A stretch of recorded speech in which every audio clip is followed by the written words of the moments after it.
Good morning, friends. Happy Zoom summer camp. It's not really Zoom summer camp. Let me take it back. Happy summer camp at home with family and Miss Vita. That's better. So, look, I have my mask. Sometimes at school or when I go to the store or I go outside my house, I wear my mask.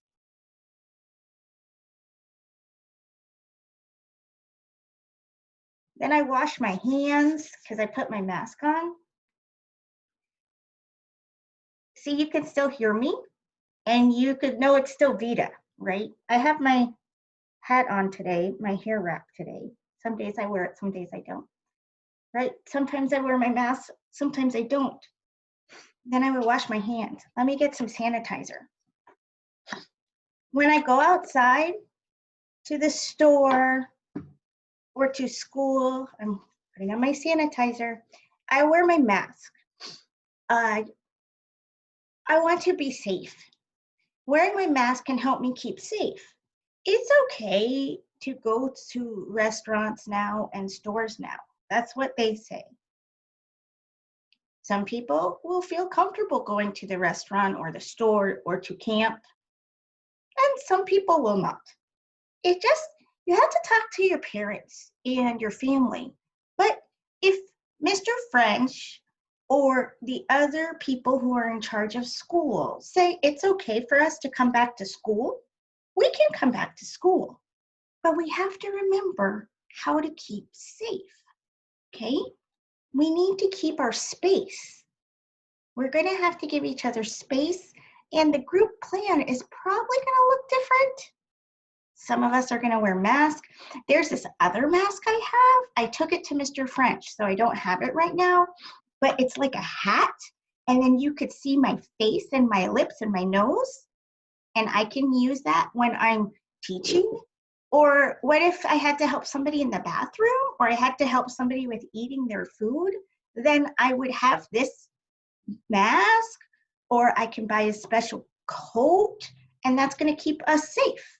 So, yes, there's still a virus, and yes, there are still people getting sick.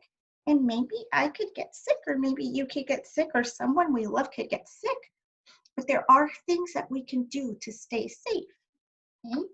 Now, some people are not going to be comfortable wearing masks because of sensory things or because we're little.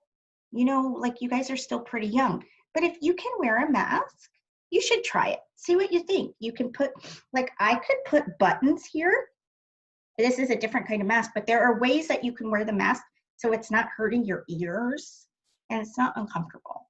So I just wanted to bring that up because it's something that's going to happen this summer.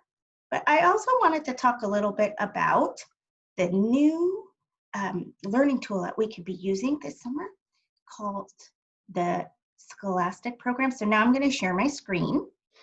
It's really fun. We're going to keep talking about going back to school and things like that. We're going to learn about ways to keep ourselves safe because it's a new group plan for the whole world. A new group plan. You know what? I don't think I shared the sound. So I'm going to stop share screen again, share computer sound, and go to Zoom.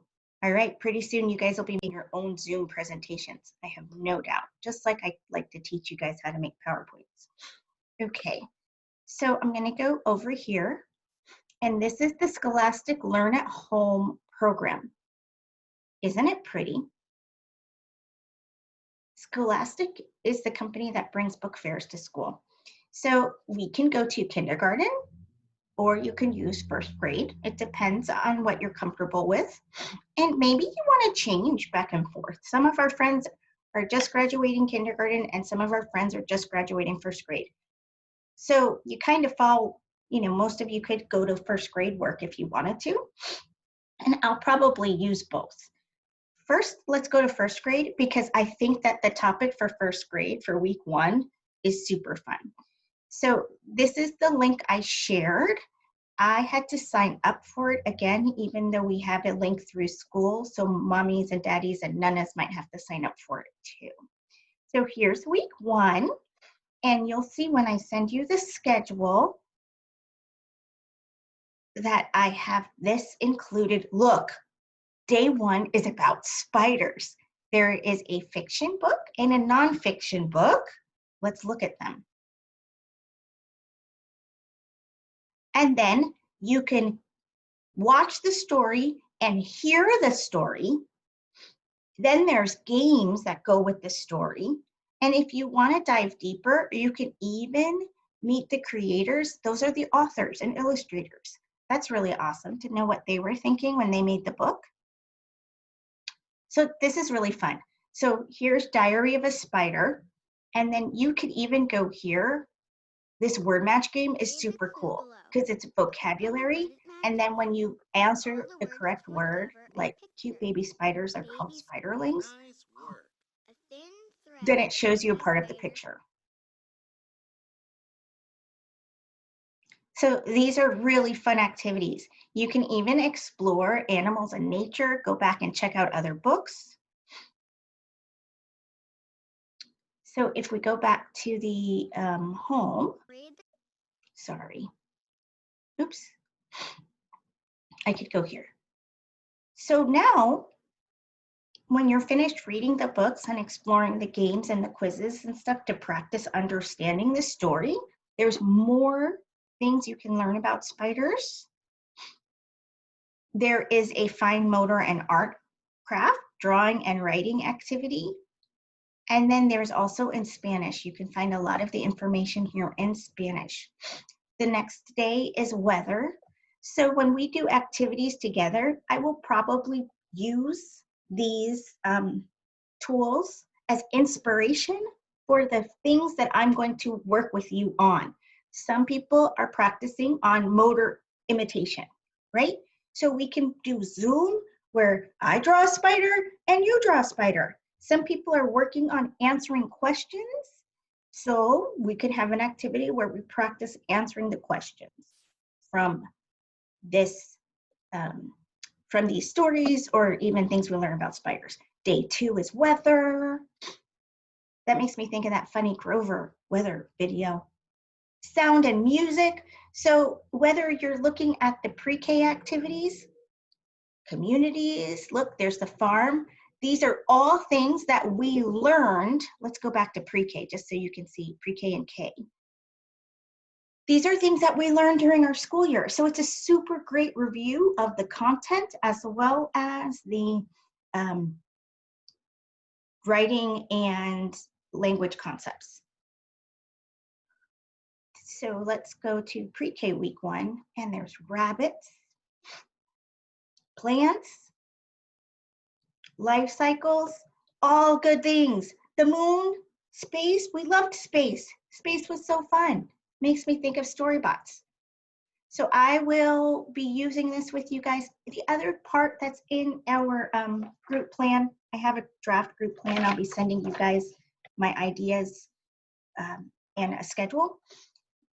Play starters is part of this. So we learn through play, and when we are 6 and 7 and 5, we still need to play to help us learn, and we still need to move. So here are some really great activities. There's art and imaginative play, science and nature, movement and games. So I'm going to include these in our activities and lessons as well, so you can find the things you like. Some friends would really like looking for letters because they're practicing letters. Indoor obstacle course, vocabulary, really, really fun stuff. Just, okay. So that's what I wanted to share right now. I'm going to make a schedule for us, and my next video will probably be about our schedule. All right, love you guys. See you soon. Bye.